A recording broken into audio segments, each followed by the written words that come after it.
যদি আৰু অহংকাৰী নহয় ক'ত দৃষ্টি ৰ'ব যাৰ গৃহত সন্ধ্যা সময়ত গুৰুৰ আসনৰ সন্মুখত এগছ চাকি এগছি ধূপ জ্বলাই গুৰুজনাৰ তুমি চেত ভীতি মোৰ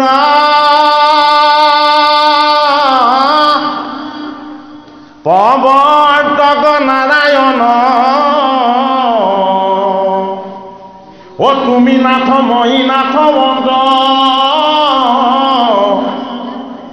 এ চৰণ সত্তৰ ছায়া এ দিয়া দূৰ কৰা মায়া এ কৰা দায়া মুক ভগ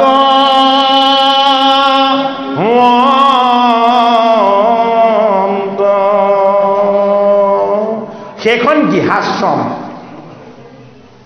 আৰু বাকী য'ত সেইটো নহয় সেইবিলাক হাউচ সেইবিলাক ঘৰ আৰু গৃহৰ মাজত পাৰ্থক্য ঘৰত কেৱল আশ্ৰয় লৈ থকা হয় জীৱনৰ কোনো সংস্কাৰ তাত পালন কৰা নহয় গৃহৰ ধৰ্মখিনি মানি চলা হয় আৰু পালন কৰা হয় এই গৃহস্থৰ আচল ধৰ্ম কি গৃহস্থৰ আচল ধৰ্ম প্ৰকৃত ধৰ্ম ঈশ্বৰ সেৱা যি গৃহস্থীৰ ঘৰত গুৰুজনৰ আসনৰ সন্মুখত এগছ ধূপ নজ্বলে এগছি বন্তি নজ্বলে সেই গৃহত সুখ শান্তি কেনেকৈ হ'ব বন্তি মানে মই দেখা চাকি গছৰ কথা কোৱা নাই আকৌ আমি জ্বলাই থোৱা বন্তি গছত আপুনি যদি চাই কেইবাটাও বস্তু আছে প্ৰথম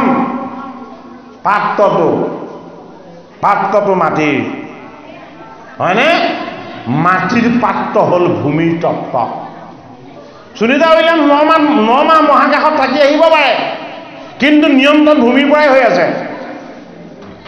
মহাকাশৰ পৰা নিয়ন্ত্ৰণ হোৱা নাই কিন্তু নিয়ন্ত্ৰণৰ চাবি কাঠি ভূমিত আছে হয়নে গতিকে আমি ভূমিৰ মানুহ মাটিৰ মানুহ পঞ্চভূতৰ পাত্ৰত বাস কৰি থকা মানুহ এইটো কাৰণে পাত্ৰটো মাটিৰ এই মাটিৰ পাত্ৰটোত জগতৰ হৰিয়ে পূৰ কৰি দিছে কি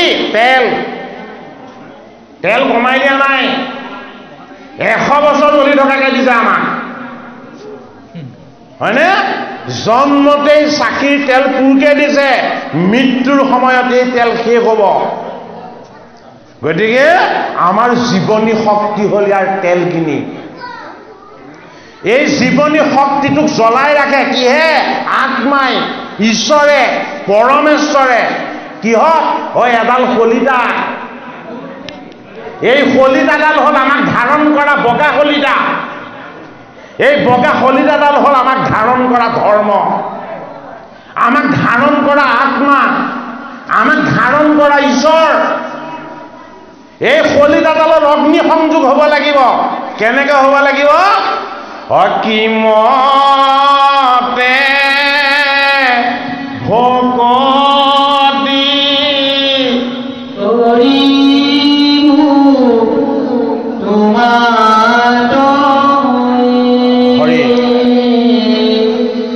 মই মহামতি নাজানো তাৰ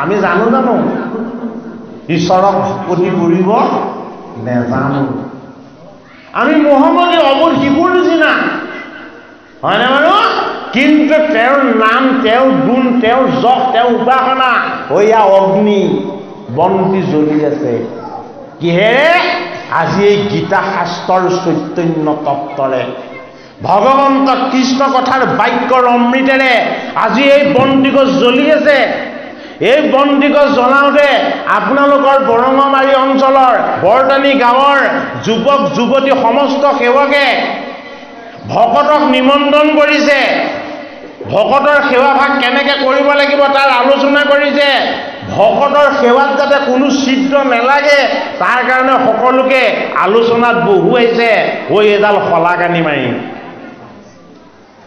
এই জীৱনৰ সংস্কাৰখিনি যদি নাথাকে এই চাকি গছৰ বন্তি গছৰ শলাকানি শলিতাডাল আমি আগবঢ়াই অন্তিম তেলকণ পুৰালৈকে আমি কেতিয়াও বন্তি গছৰ পোহৰ উপলব্ধি কৰিব নোৱাৰিম।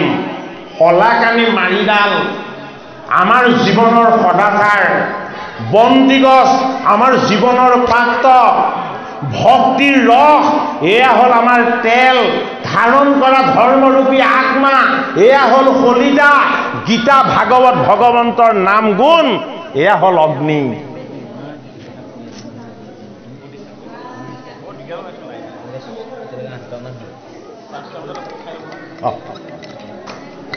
মোক কৈ দিব, মোক কৈ দিব।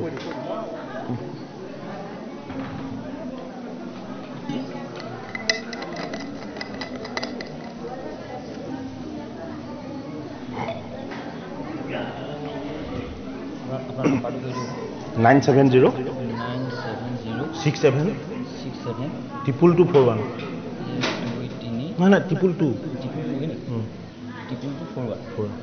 নিপেন চাইকেল 3টা 2 মাৰো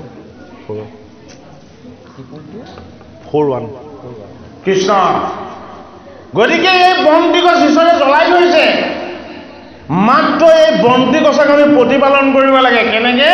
হে জগতৰ হৰি, তুমি মোৰ আত্মাৰূপেৰে ঈশ্বৰ হৈ মোক যেনেদৰে তুমি প্ৰকাশ কৰি আছা, মই তোমাৰ চৰণৰ অগ্ৰত মই কায় বাক্য মন এই সমস্তখিনি অৰ্পণ কৰি এই বন্তি গছ তোমাৰ প্ৰকাশ হৈ, তোমাৰ পোহৰ হৈ, তোমাৰ জ্যোতি হৈ, তোমাৰ আত্মাৰ স্বৰূপ হৈ মই তোমাৰ চৰণৰ অৰুণ চৰণৰ যি স্পৰ্শ, এই স্পৰ্শক অনুভৱ কৰিবৰ কাৰণে মই জ্বলাই দিছোঁ।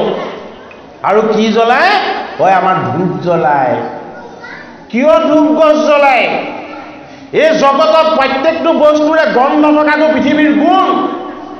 পৃথিৱীৰ ধৰ্মটো কি? পৃথিৱীৰ ধৰ্মটো গন্ধগুণ।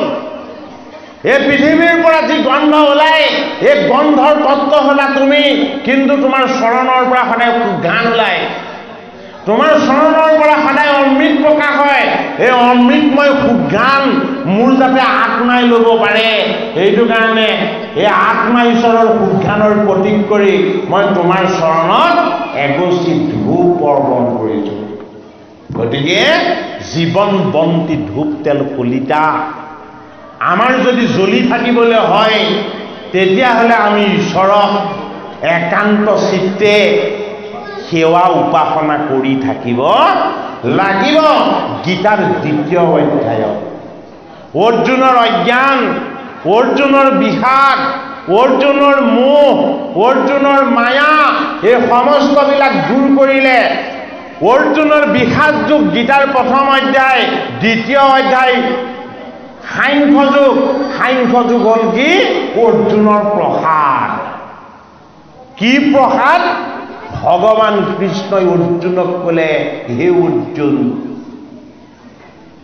তুমি আচলতে কাকো বধ কৰিব নোৱাৰা, তোমাক বধ কৰিব পৰাৰ শক্তি মই দিয়াই নাই। এই যিসকল কৌৰৱক তুমি মাৰিম বুলি কৈছা, এইসকলক মই জন্মতেই মাৰি থৈছো। জাতস্ৰহে ধ্ৰুৱ মিত্ৰ ধ্ৰুৱং জন্ম মৃতস্য তস্মাৎ পৰিহাৰাৰ্থে নতুং সুচি তামোহাসি। অৰ্জুনক কৈছে, জন্ম যি হয় তাৰ এদিন মৃত্যু হ'ব। জীৱ মোৰ দৃষ্টিত জন্ম হয় আৰু তাক মৃত্যুটো ময়ে দি পঠিয়াওঁ, তুমি কাকো মাৰিব নোৱাৰা। এই জীৱবিলাক দেহৰ তললৈ আহিছে মোৰ ইচ্ছা, আৰু এই দেহৰ পৰা মুক্ত হ'ব মোৰ ইচ্ছাতেই। অৰ্জুনে কৰা যুদ্ধখননো কি? হয়নে? অৰ্জুনে কৰা যুদ্ধখন হ'ল জীৱৰ নিত্য নৈমিত্তিক যি কৰ্তব্য। এই কৰ্তব্য কৰিবলৈ যাওঁতে আমাৰ সন্মুখত 11 ঐক্যহীনী কৌৰৱ, এই কৌৰৱখিনিক আমি চিনি পাব লাগিব। মনটো আছে কিন্তু ই ভালৰ ফালে নাযায়, ই আত্মাৰ ফালে নাযায়, ই পৰমাত্মাৰ ফালে নাযায়, ই সদায় দেহটোৰ ফালে যায়। এই দেহটোৱে হ'ল হস্তিনাপুৰ। হস্তি মানে পাপ, না মানে নাইকিয়া কৰা, পুৰ মানে হ'ল গাঁও, পুৰী মানে হ'ল নগৰ। এই দেহটো পাপৰ প্ৰতীক, এইটো কাৰণে হস্তি। এই পাপৰ প্ৰতীক দেহটোৰ পৰা পাপবিলাক আঁতৰ কৰি দিব লাগিব। কেনেকে আঁতৰ কৰিব পৰা যাব? ভগৱান কৃষ্ণই অৰ্জুনক দেখুৱাইছে। তুমি কলৈ চালা আৰু কলৈ চাব লাগিছিলে? অৰ্জুনে কালৈ চালে? প্ৰথমতে ভীষ্মলৈ সেৱা কৰিছে, তাৰ পাছত দ্ৰোণাচাৰ্যলৈ প্ৰণাম কৰিছে, তাৰ পাছত কৃপাচাৰ্যলৈ সেৱা কৰিছে, তাৰ পাছত কৰ্ণ বিকৰ্ণ দুৰ্যোধন দুঃশাসন শকুনি মামা এই সকলোলৈকে চাই দিছে। কিয়নো সেই সকলোলৈ চাব লগা হ'ল? অৰ্জুনে জয় কৰি আনিছিলে কৃষ্ণক, কিন্তু যুদ্ধখনৰ মধ্যম স্থানত যেতিয়া ৰথখন ৰাখি দিলে, অৰ্জুনে কৃষ্ণক পৃষ্ঠফালে ৰাখিলে। এই পৃষ্ঠৰ ভাগ মানে পিঠিফাল। আমিও কৃষ্ণক সন্মুখলৈ আনিব পৰা নাই। আমাৰ সন্মুখতো কৌৰৱেই আছে। এই কৌৰৱখিনিক আমি কেনেদৰে পৰাভৱ কৰিম? হয়নে? সেইটো কাৰণে মনৰ তত্ত্ব হ'ল কি? ঈশ্বৰ। এই মনৰ ভ্ৰমটো ঈশ্বৰে দিয়া। এইটো কাৰণে ভ্ৰমটো জন্মৰ পৰা মৃত্যুলৈকে থাকে। জন্মৰ পৰা মৃত্যুলৈকে আমাৰ ভ্ৰম থাকে কাৰণে ই পিতামহ, ই বৰ ভীষণ বস্তু। সেইটো কাৰণে ভীষ্ম কেইদিনৰ সেনাপতি? 10 দিনৰ সেনাপতি। 10টা ইন্দ্ৰিয়, 5টা কৰ্ম ইন্দ্ৰিয়, 5টা জ্ঞান ইন্দ্ৰিয় যেতিয়ালৈকে সক্ৰিয় হৈ থাকিব, তেতিয়ালৈকে আমাৰ মনটো ভ্ৰমিত হৈ থাকে। কোনটো কৰিম, কোনটো নকৰিম। দেহৰ সুৰক্ষাৰ কাৰণেই যদি গোটেই জীৱনটো ব্ৰহ্মচৰ্য ব্ৰত পালন কৰিব লগা হয়, এয়া শুদ্ধ পন্থা নহয়। এইটো কাৰণে কৃষ্ণৰ পক্ষত নাথাকিল বৈষ্ণৱজন। কোন? পিতামহ ভীষ্ম। প্ৰথমজন কৌৰৱ, আটাইতকৈ প্ৰাচীন কৌৰৱজনেই হ'ল পিতামহ ভীষ্ম। তেওঁ কি প্ৰতিজ্ঞা কৰিছিলে? তেওঁ প্ৰতিজ্ঞা কৰিছিলে, মই কেতিয়াও বিবাহ নকৰাওঁ, মই ব্ৰহ্মচাৰী হওঁ। মই কেতিয়াও হস্তিনাপুৰৰ সিংহাসনত মাত নেমাতো, কিন্তু এই হস্তিনাপুৰৰ সিংহাসনখন মই জীয়াই থকালৈকে সদায় সুৰক্ষিত কৰি ৰাখিম। এই হস্তিনাপুৰৰ সিংহাসনখন হ'ল আমাৰ কি? আমাৰ এই জীৱনটো। এই জীৱনটোক সুৰক্ষিত কৰাটোৱে আমাৰ কৰ্তব্য নহয়। এই জীৱনটোক ধাৰণ কৰা আত্মা ঈশ্বৰ পৰমাত্মা, এই পৰমাত্মাৰ পৰিচয় লোৱাটো আমাৰ প্ৰথম কৰ্তব্য। এইটো কাৰণে পিতামহ ভীষ্মই সৰসজ্জাত যেতিয়া পৰিলে, তেতিয়া কৌৰৱক ৰক্ষা কৰাৰ চিন্তা তেওঁৰ মনত আৰু নাই। তেতিয়া কি চিন্তা কৰিছে? বাসুদেৱ কৃষ্ণক চিন্তা কৰিছে। হে জগতৰ হৰি দৈৱকী নন্দন কৃষ্ণ, তুমি জগতৰ পৰমাত্মা, পৰমেশ্বৰ, পৰম তত্ত্ব। তোমাক দৰ্শন কৰাৰ ইচ্ছাৰে মই কৌৰৱৰ পক্ষৰ প্ৰধান সেনাপতি হৈ 10 দিন যুদ্ধ কৰিছিলোঁ। তোমাক দেখাৰ আনন্দ ল'বৰ কাৰণেই মই তোমাৰ বিৰুদ্ধাচৰণ কৰি বিৰোধত থাকি মই যুদ্ধ কৰিছিলোঁ, কিন্তু মই তোমাৰ লগত মোৰ কোনো শত্ৰুতা নাই। কেৱল তোমাক দেখাৰ যিটো আনন্দ, তোমাক পোৱাৰ যিটো আনন্দ, তোমাক মই সন্মুখৰ পৰা চোৱাৰ যিটো আনন্দ, এই আনন্দটো পাবৰ কাৰণে মই কৌৰৱ পক্ষৰ প্ৰথম সেনাপতিজন হৈ মই এই যুদ্ধত অৱতীৰ্ণ হৈছিলোঁ। সেইটো কাৰণে তেওঁ কি? তেওঁ বৈষ্ণৱ। ভীষ্ম এজন বৈষ্ণৱ। ভাগৱতৰ প্ৰথম স্কন্ধত ভীষ্মৰ মুখ্যম হৈছে পঞ্চ পাণ্ডৱে কৃষ্ণৰ লগতে সদায় থাকে, কিন্তু কৃষ্ণক ঈশ্বৰ বুলি চিনি নাপায়। এই পিতামহ ভীষ্মই জীৱনৰ অন্তিম সময়ত শেষ নিশ্বাস ত্যাগ কৰাৰ আগে আগে আঙুলি টোৱাই পঞ্চ পাণ্ডৱক চিনাকি কৰি দিলে, এইজন কপট ৰূপত আছে দৈৱকীৰ নন্দন বসুদেৱৰ তনয়। এইজনক তোমালোকে সভাসদ কৰিছা, দূত কৰিছা, বান্ধৱ কৰিছা, দাদা বুলিও সম্বোধন কৰিছা। এইজনক তোমালোকে চিনি নাপালা। এইজন কোন? এইজন কাল। এজন মহাকাল, এজন ত্ৰিজগতৰ প্ৰতি অনন্ত কোটি ব্ৰহ্মাণ্ডৰ ঈশ্বৰ, এইজনৰ মহিমা তোমালোকে নুবুজিলা। আৰু হে মোৰ নাতিসকল, মই অন্তিম সময়ত মোৰ যদিও ইচ্ছা মৃত্যু আছিল, ভীষ্মৰ ইচ্ছা মৃত্যু কোনে দিছিলে? পিতৃ শান্তনুৱে বৰ দিছিলে। তুমি যেতিয়াই ইচ্ছা কৰিবা তেতিয়াই মৃত্যুক ল'ব পাৰিবা। 58 দিন সৰসজ্জাত শুই আছে, মৃত্যু লোৱা নাই। কিয় মৃত্যু লোৱা নাই? বৈষ্ণৱক বিষ্ণুৰ পৰিচয় দি যাব লাগিব।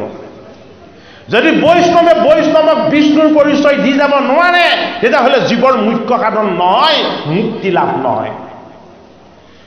গোটেই জীৱনটো কৌৰৱৰ পক্ষত থাকি হস্তিনাপুৰৰ সিংহাসনখন ৰক্ষা কৰি থাকিল, ভীষ্মৰ মুখ্য লাভ নহ'ল। কিন্তু অন্তিম সময়ত পঞ্চ পাণ্ডৱক যেতিয়া এই জগতৰ স্বামী, এই ত্ৰিজগতৰ পতি, এই জগতৰ নাথ, এই কাল, এই মহাকাল, এই অনন্ত কোটি ব্ৰহ্মাণ্ডৰ ঈশ্বৰ, এওঁক নৰজ্ঞান নকৰিবা, এওঁক হৰিজ্ঞান কৰিবা। আৰু তুমি সব ভকত, এই সিদ্ধ মুনিসকল, ঋষিসকল আৰু বাসুদেৱ কৃষ্ণ, এই গোটেইখিনি বস্তু যেতিয়া মোৰ দৰ্শন হ'ল, আজি ঈশ্বৰৰ ইচ্ছা বোলে কি? মোৰ শেষ নিশ্বাস ত্যাগ। গতিকে কৃষ্ণক দৰ্শন কৰি, কৃষ্ণৰ চৰণত সেৱা কৰি, কৃষ্ণক বন্দনা কৰি, কৃষ্ণৰ পৰিচয় দি ভীষ্মৰ মুখ্য লাভ হৈছে। সেইজন কৃষ্ণই যদি বাণী ৰাখে তেতিয়া গীতা হয়।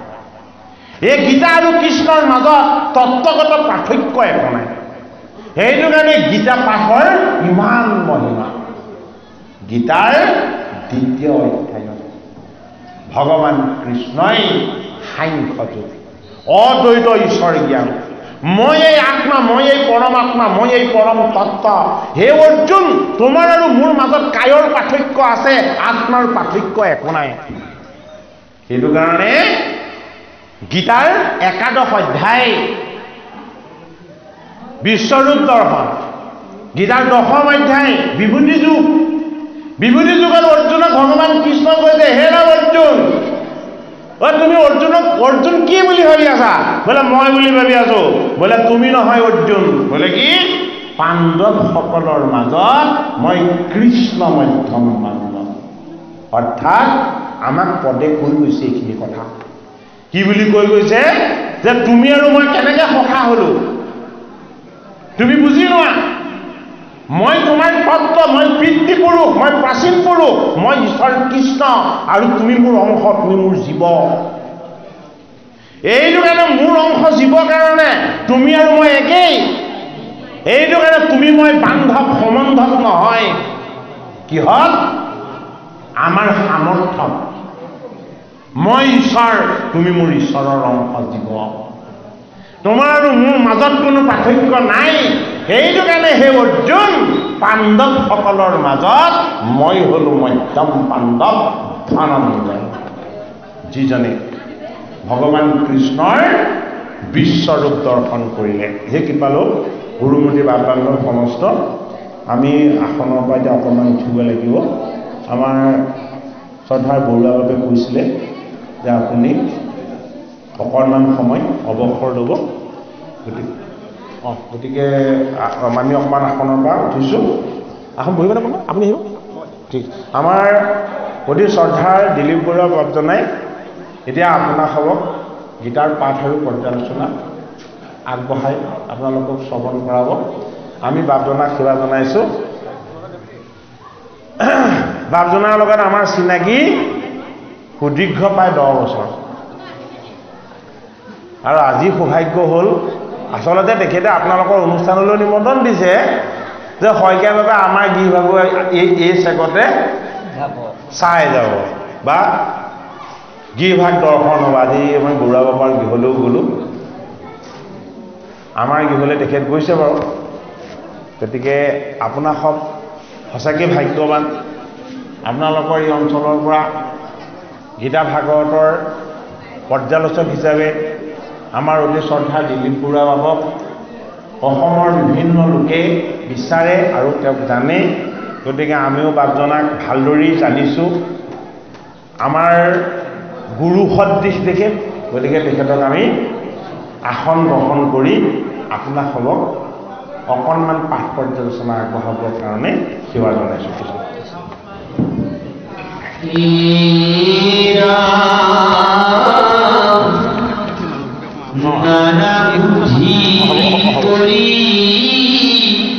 ভজে দেৱতা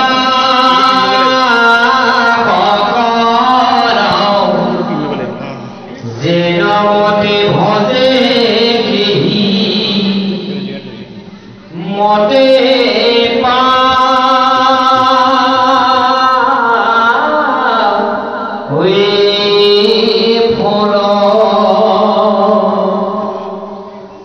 বিভূষিত হইতে লক্ষ্মী কৰে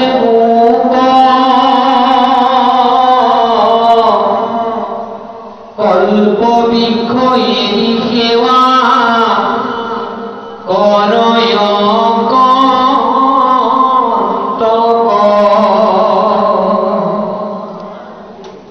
হৰে বিনসিয়ে খেওয়া কৰয় লক্ষ্মীত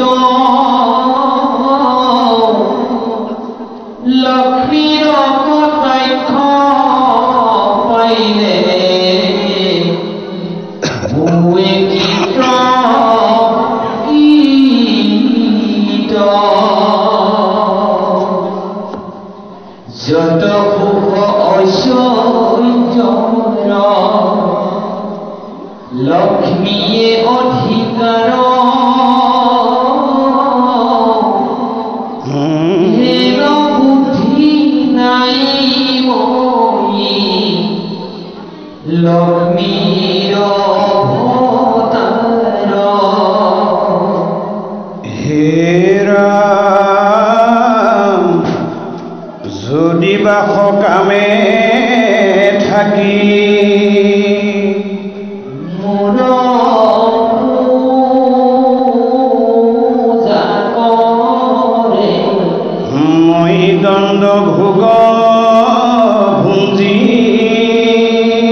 তথাপি দুটৰে এৰা আন দেৱ ভজি যদি অল্প ফল পায় কিন্তু কর্ম ছিদ্রে নষ্ট বিনাশ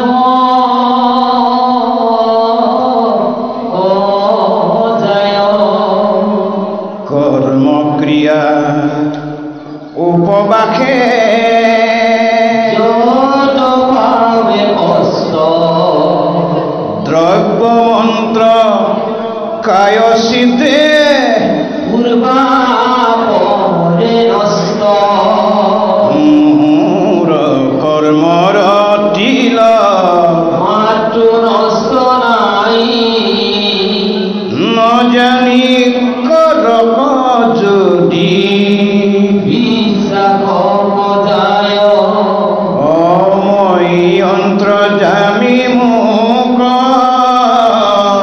ভিন্ন কইলবে ক্ষুদ্র দেব পূজিদার ক্ষুদ্র ফল পাওয়ে পার্থে বলে কৃষ্ণ তুমি হবাহাতে সম তথাপি করিলা কেনে কর্মত বিষম পর্বত কনিয়ামক তুমি হে ঈশ্বর তাকু অল্প ফল দিয়া কাহাকো বিস্তার রাম কৃষ্ণে গুণ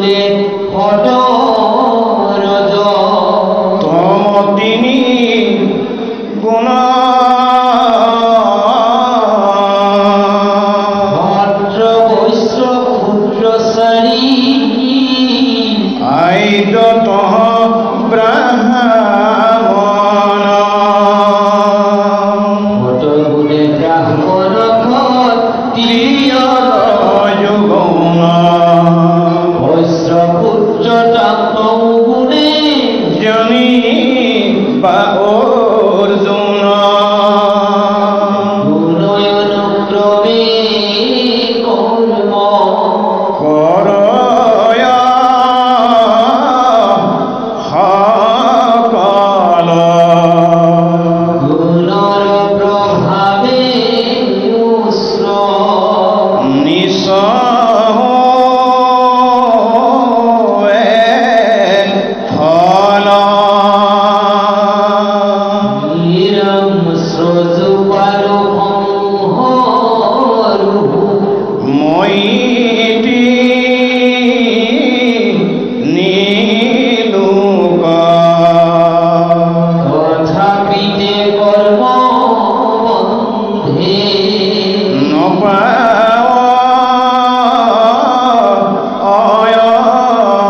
মুক কর্তা করাই বুলি জিতু জানে হিরাম কর্তা অকর্তা বুলি মুক জিতু জানে কাটাক কর্ম বন্ধে নবা ওয়মে উঠানে মূৰ্খসকলে কৰ্ম হৰিল পূৰ্বত কৰ্ম বন্ধ এৰাইলা কৰ কৰ্ম নিতত্ত কিন্তু কৰ্ম কৰিলে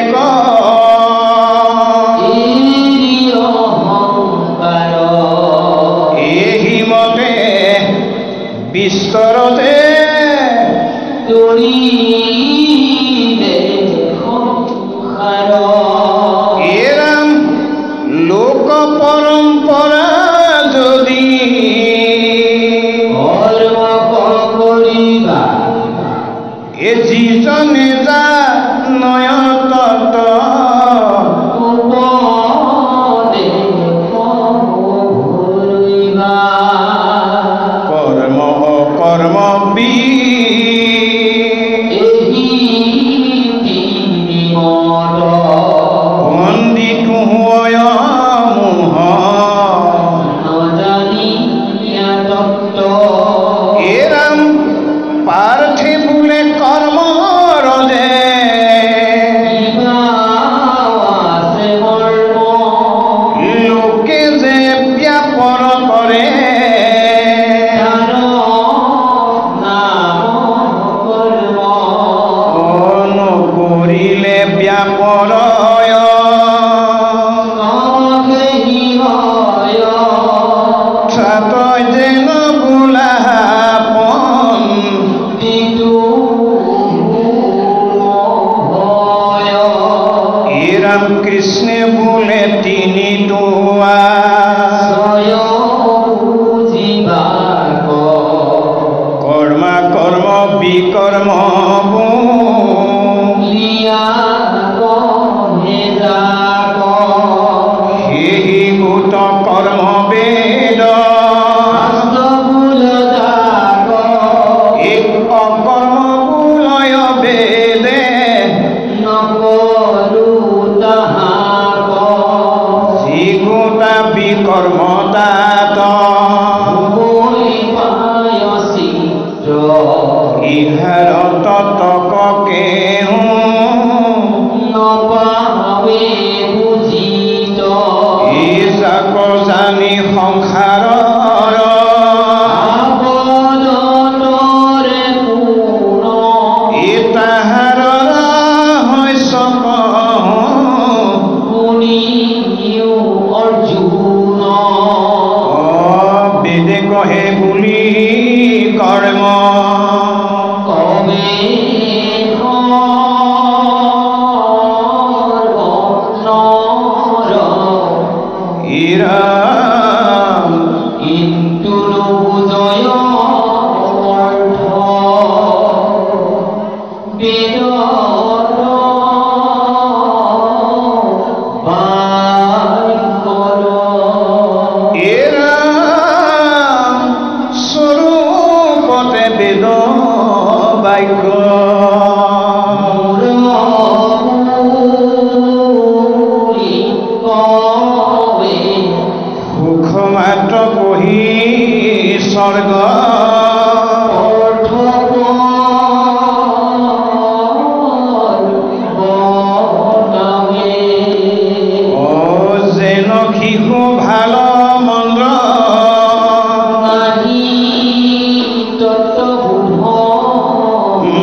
লাৰু বুলি লোভ দিয়া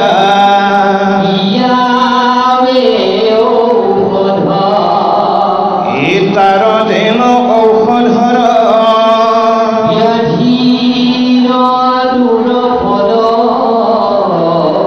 কৰ্মৰ মই শেষে ফল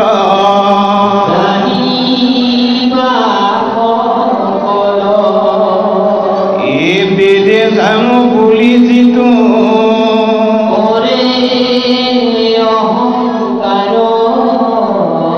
শ্ৰীমতেও পজে বেদ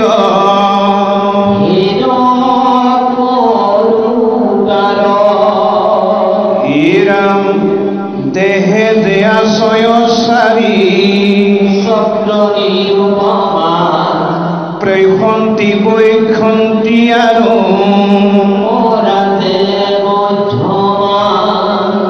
আধাৰ চকৰ পদ্ম এই চাৰিদল কণিকাজে অসংখ্যাত নাৰী আছে তাৰ মধ্যে নৱগোটা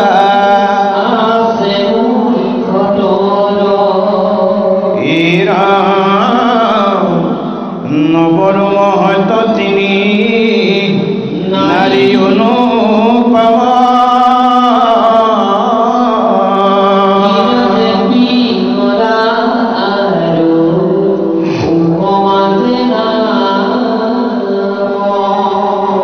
তিনি নাৰী মূলে বেৰি আশয় কমল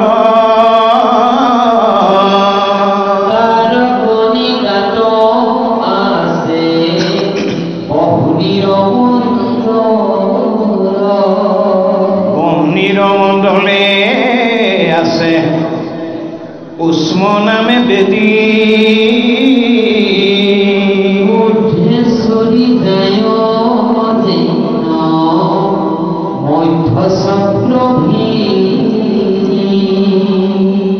পদ্ম এক আছে তাৰ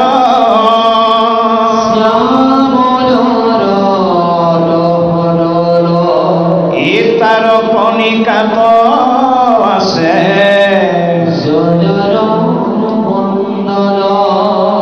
যে তীক্ষণে উচ্চ জল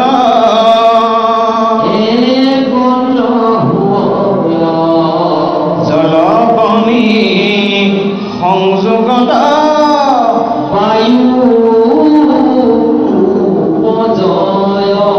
এৰাম বায়ু বহনি জল এক ঊৰ্ধে চলে ক্ষিতু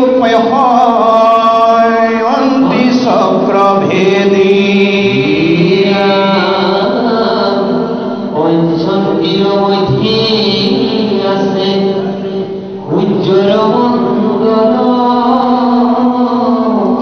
ৰক্ত বৰ্ণ পদ্ম ক্ষিতু দুয়ো শৰদ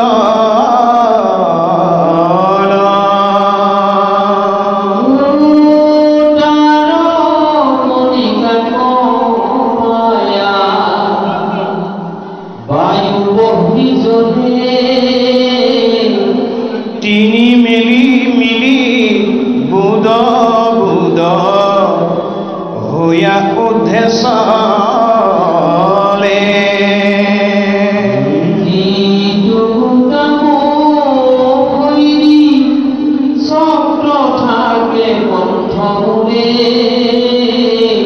পদ্মভূত প্ৰকাশ হয় দুই অস্ত্ৰ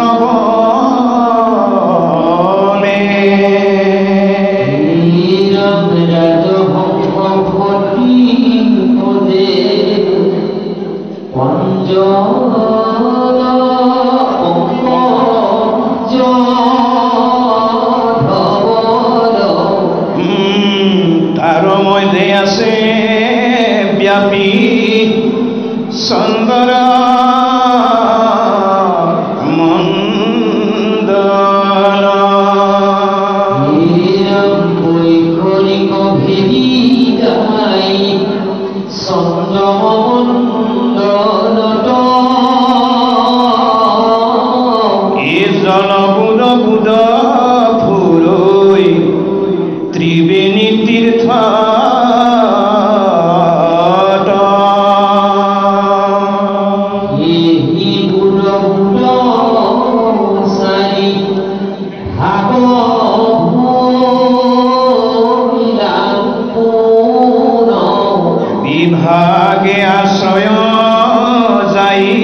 যে আমি পালে ৰিগে যে সংহাৰে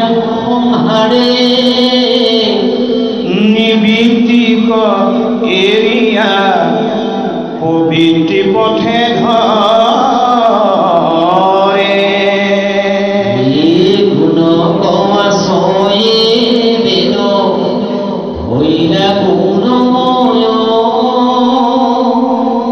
এতে স্বৰ্গ প্ৰভু ভিয়া কৰ্ম কান্দে কয়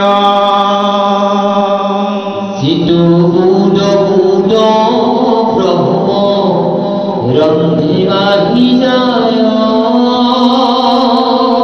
বেদ ভাগে নিৰ্গুণই স্বৰ মাত্ৰ কয় বা কৃষ্ণ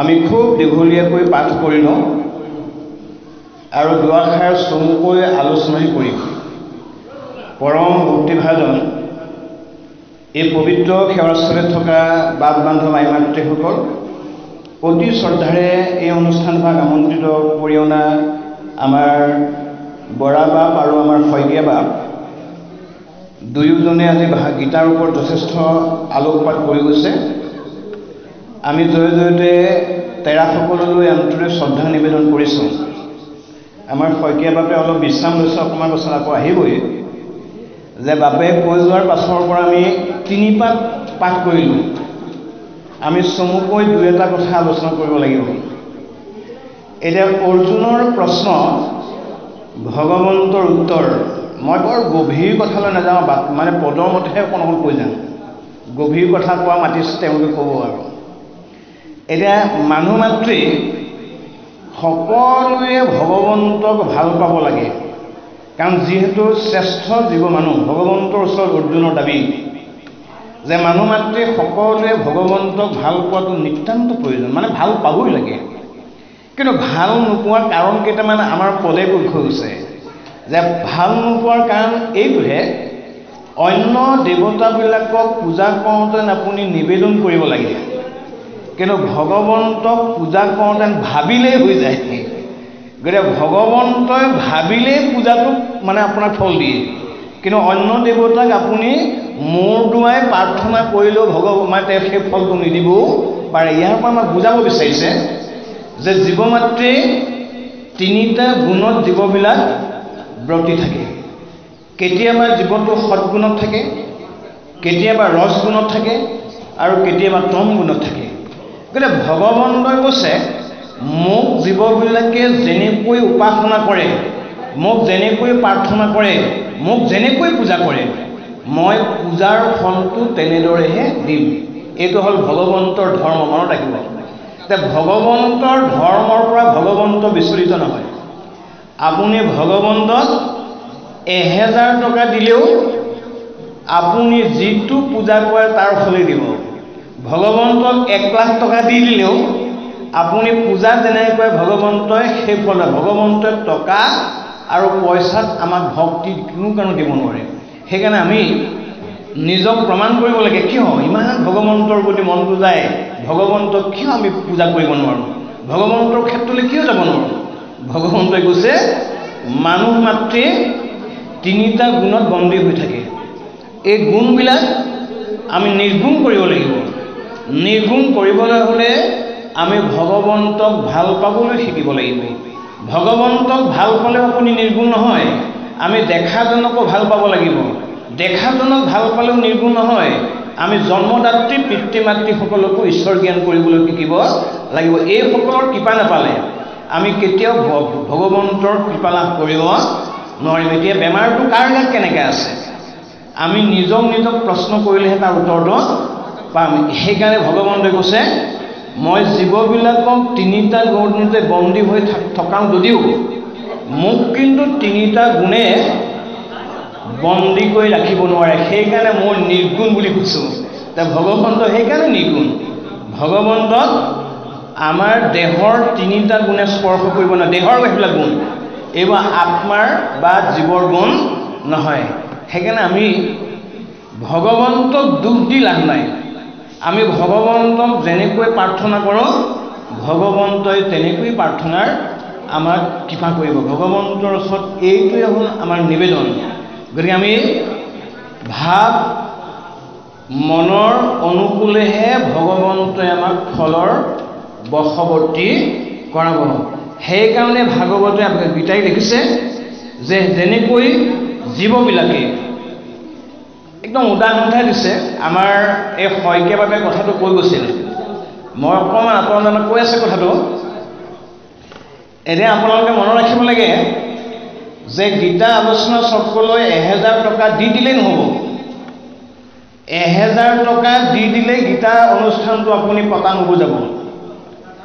আমাৰ মহাপুৰুষ ভগৱন্তই কৈছে যে গাৰ পৰা শীত নিবাৰণ কৰিবৰ কাৰণে যেনেকৈ জুই প্ৰয়োজন আছে, আমি মনৰ পৰা বেয়া ভাৱবিলাক আঁতৰ কৰিবলৈ হ'লে ভকতৰ সংগলৈ আহিব।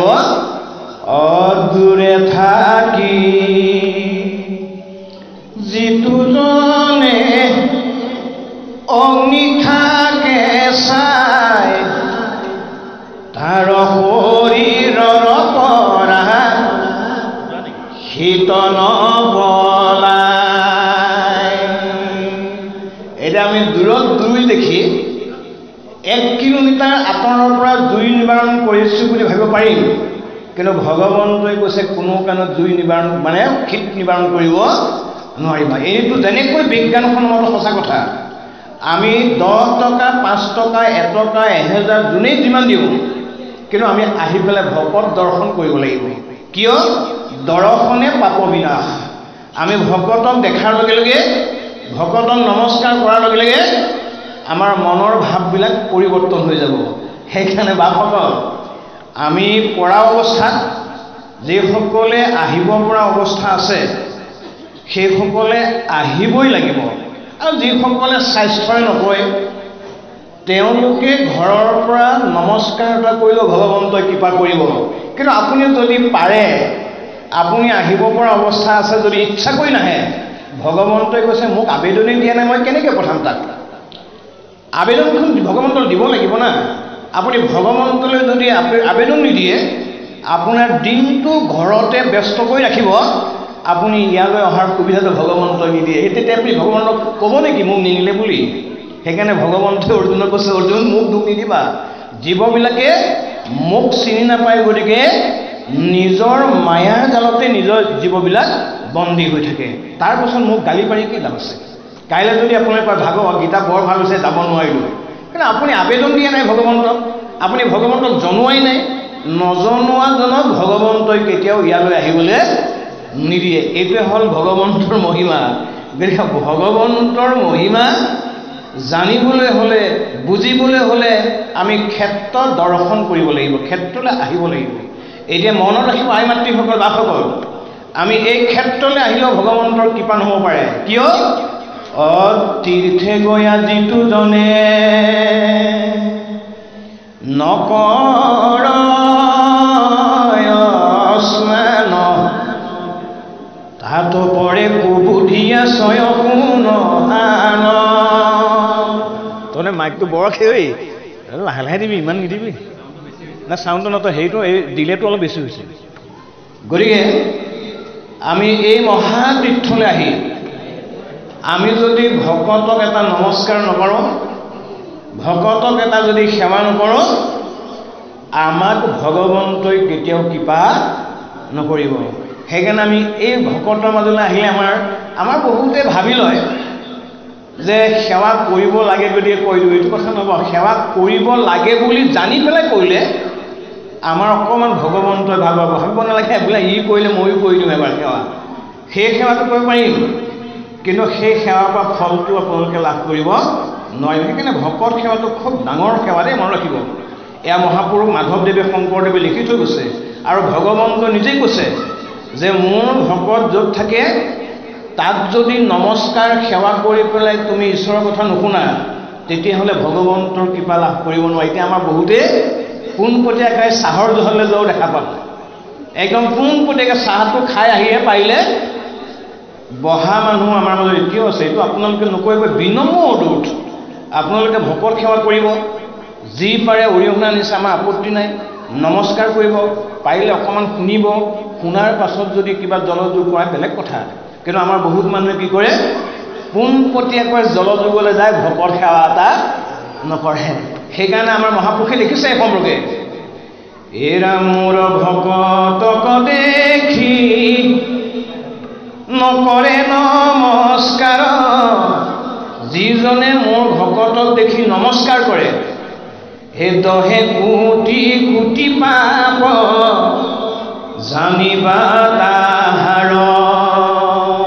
এতিয়া আমি ভকতক সেৱা কৰিলে কি লাভ হয়? হিৰামে হি পুণ্যে বঞ্চে গয়া বিষ্ণুৰ পুৰীত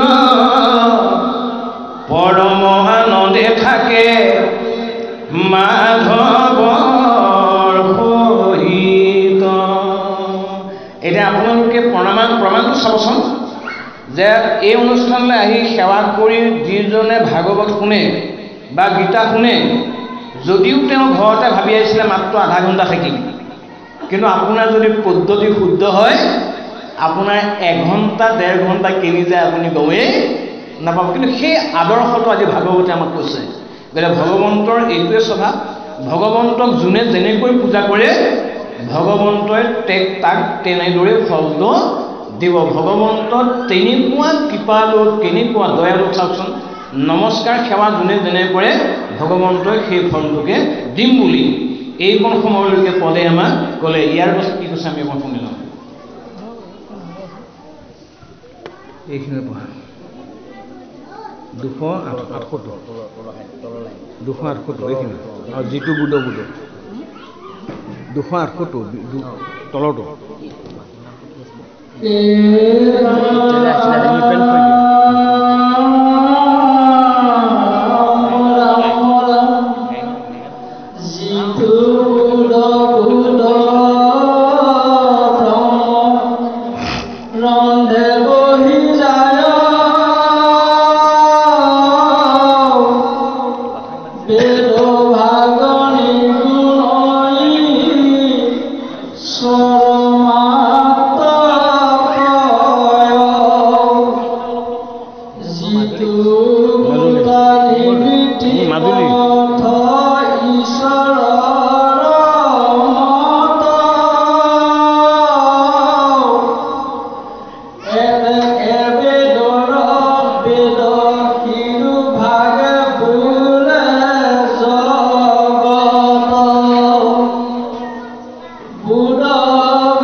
তাৎপৰ্যৰ যত সেই দৈজ্ঞ জানে মহাভাগৱত ইৰাম ভাগৱত মত লয়া জানিবা সকলে এবে কহো কৰ্ম অকৰ্ম কজা কবুলে আনন্দেব দেৱী পূজি কৰে সেই কাম নিশ্চয় কৰ্ম বুলি জানা তাৰ নাম কিন্তু মন্দ ভাগি যে কাম কৰ্ম কৰে যেন বলে শিলা বান্ধি সাগৰ পতৰে প্ৰায়শ্চিত্ত জপ তপ তীৰ্থ যজ্ঞ দান অকৰ্মীয় এতেকে কালে নাহি প্ৰাণ বিকৰ্মীক হিত কৰ্ম কৰে গুৰুতৰ অকৰ্মিত কৰি বিকৰ্মীহে ভক্ত প্ৰায়শ্চিত্ত জানি ৰাহা বিকৰ্মীক লাগি কৃষ্ণ কৰি প্ৰায়শ্চিত্ত পাছে ভুৱে পুণ্য ভাগি পাছে তপ জপ যজ্ঞ তীৰ্থ আদি কৰয় মন শুদ্ধ হৈয়া যে সংগ লগলয় সাধু সংগ থাকি হুৱে ঈশ্বৰে ভকতি এহি অনুক্ৰমে বিক্ৰমীয়ে পাৱে গতি। বাৰু কৃষ্ণ এইকণ সময়লৈকে আমাৰ গীতাই কি ক'লে আমি অকণমান আলোচনা কৰিলে নিশ্চয় ভাল হ'ব। এতিয়া ভগৱন্তৰ নিশ্চিদ্ৰ মুখৰ বাণী যে বেদৰ কথাবিলাক নাজানি মই যে বেদ মই যে ব্ৰহ্ম এই কথাটো নাজানি বোলে বহু জীৱই জীৱনৰ জীৱিকাৰ কাৰণে বা জীৱনটো জীয়াই থাকিবৰ কাৰণে অন্য বলি কাটি বা অন্য বলি দি পেলাই নিজে নিজৰ আত্মাৰ সন্তুষ্টিৰ কাৰণে দান দক্ষিণা বা অন্যান্য কৰ্মবিলাক কৰে। এতিয়া এইটো কি বুলি কৈছে? এইটো বেদত অকৰ্ম বুলি কৈছে। বেদৰ অকৰ্ম এইটোৱে যে মই আত্মা মোক কাটে কেনে মহাদুষ্ট মুহুৰ হিংসাত কোনো দেৱ হৈব তুষ্ট। যে মই আত্মা মই সকলোৱে জীৱই হৃদয়তে থাকোঁ আকৌ মোকে বলিদান দি জীৱই উত্তৰণৰ কাৰণে যদি তুমি পৰিকল্পনা কৰা তেতিয়া তুমি এইটো অকৰ্মত পৰিলা। এটা কৰ্ম কি বুলি কৈছে? বেদে যাক বিহি আছে তাকে বোলে কৰ্ম বেদে যাক নিষেধ হয় সেইটো অকৰ্ম। এতিয়া আমি যদি দূৰ কৰি পেলাই নিজৰ স্বাৰ্থৰ কাৰণে নিজে ভালে থাকিম বুলি যদি আপুনি অন্য জীৱক হিংসা কৰি পেলাই নিজৰ সন্তুষ্টি প্ৰকাশ কৰিব বিচাৰে তেতিয়া সেইটো ভাগৱতে গীতাই কৈছে সেইটো অকৰ্ম। এতিয়া অকৰ্ম কোনে কৰে?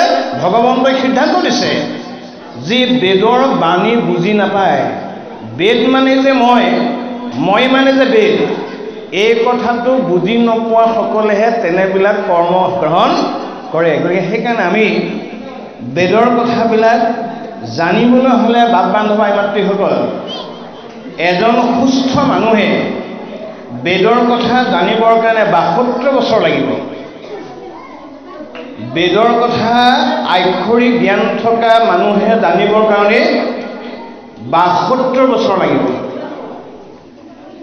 আমি বেদৰ কথা আৰু বেলেগকৈ পঢ়িব নালাগে, কিন্তু বেদৰ কথাখিনি জানিব লাগিব। সেইকাৰণে আপোনালোকে শুনি ভাল পাব, যেতিয়া পৃথিৱীত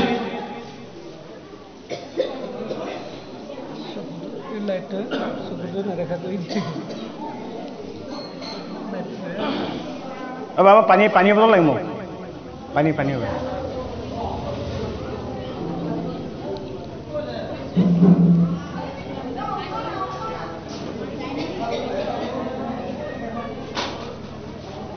কৃষ্ণ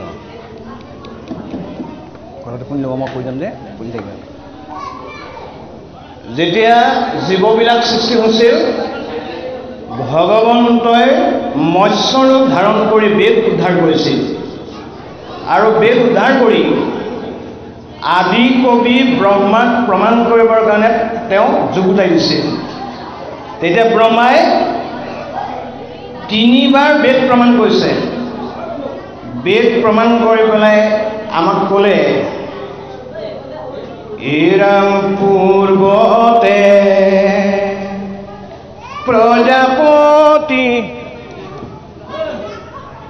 আনি বেদ সাৰি 3 বাৰ ওলোটায়া চাইলন্ত বিচাৰি। এতিয়া বেদত কি আছে? ব্ৰহ্মাই 4 বাৰ প্ৰমাণ কৰিছে। এতিয়া বেদত কি পালে? এই মতে বেদত পায় লন্ত ব্ৰহ্মাই সাৰ নাম কীৰ্তনে ক্ষেত্ৰে দুৰ্ঘোৰ সংসাৰ। এতিয়া আপুনি নাম কীৰ্তন কৰে, যদি জীৱক হিংসা কৰে, তেতিয়াহ'লে আমাক ভাগৱতে গীতাই কৈছে তুমি বেদৰ কথা নাজানা। বেদ মানে মই মানে জীৱ। তুমি আকৌ জীৱকে হত্যা কৰিবা, আকৌ মোৰে নাম কীৰ্তন কৰিবা, তেনেহ'লে তুমি গতি পাবা জানো বাৰু? গতিকে এতিয়া গীতাৰ অৰ্থবিলাক আচলতে আমি অনুভৱ কৰিব লাগে। অনুভৱ নকৰা পৰ্যন্তলৈকে আমাৰ জীৱবিলাক সংস্কাৰ নহয়। তাৰ পাছত পতে লিখিছে, বাপে কৈ গৈছে যে বিকৰ্মবিলাক কৰে, বিকৰ্মবিলাক কৰি আকৌ প্ৰায়শ্চিত্ত কৰে। কৰ্ম কথা বাদেই বিকৰ্ম কৰে, আকৌ কৰি পেলাই প্ৰায়শ্চিত্ত কৰে। এতিয়া আমাৰ মহাপুৰুষে ইমান ধুনীয়াকৈ লিখিছে, পাছে তপ জপ যজ্ঞ তীৰ্থাদি কৰয় মন শুদ্ধ হৈয়া যেন সৎসংগ লাগলয়। গতিকে আগৰবিলাক মিছা বুলি কৈছে। আপুনি যিমানেই তপ জপ যাগ যজ্ঞ কৰক কিয়, যেতিয়ালৈকে সৎসংগলৈ নাহিব, আপোনাৰ মনৰ অনুতাপ কেতিয়াও আঁতৰ কৰিব নোৱাৰিব।